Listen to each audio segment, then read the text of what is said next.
Амуаж тобы музыкалық ұжымнан отау құрып кеткен Эйляның орнына жаңа орындаушы іздеуге асықпады. Сабина мен Регинаға дуэт құрамында өнер көрсеткен ыңғайлы көрінеді. Орындаушылардың айтуы бойынша жаңа әншіні іздеу ұзақ уақытты алады. Әрі олардың талабына сәйкес ару табылмауы да мүмкін.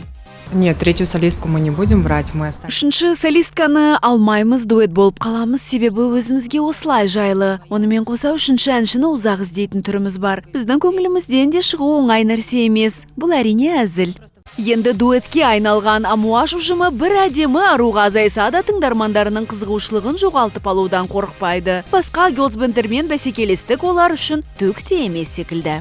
Каждый гёрлс-бэнд работает. Біздің ойымызша әрбір гёрлс-бэнд өзінің саласында, өз форматында жұмыс жасайды. Әр қайсының өз көрермендері, тыңдармандары бар. Мыңдаған бәсекелестік болуы мүмкін, алайда біздің концерттеріміз бен хиттерімізді асыға күтетін өз тыңдармандарымыз табылады.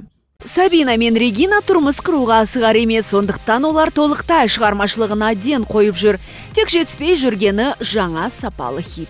Сейчас мы... Қазір біз хит іздеудеміз. Дәлірек айтқанда, біздің продюсеріміз бұл іспен айналысып жүр. Қажетті әнді тапқанда оған міндетті түрде бейнебаян түсіреміз. Сіздер ол туралы алғашқылардың бірі болып білетін боласыздар. Сәйкес әннің тезірек табылуын тілейміз. Біз де Амуаж тобынан жаңа музыкалық туындыны асыға күтеміз.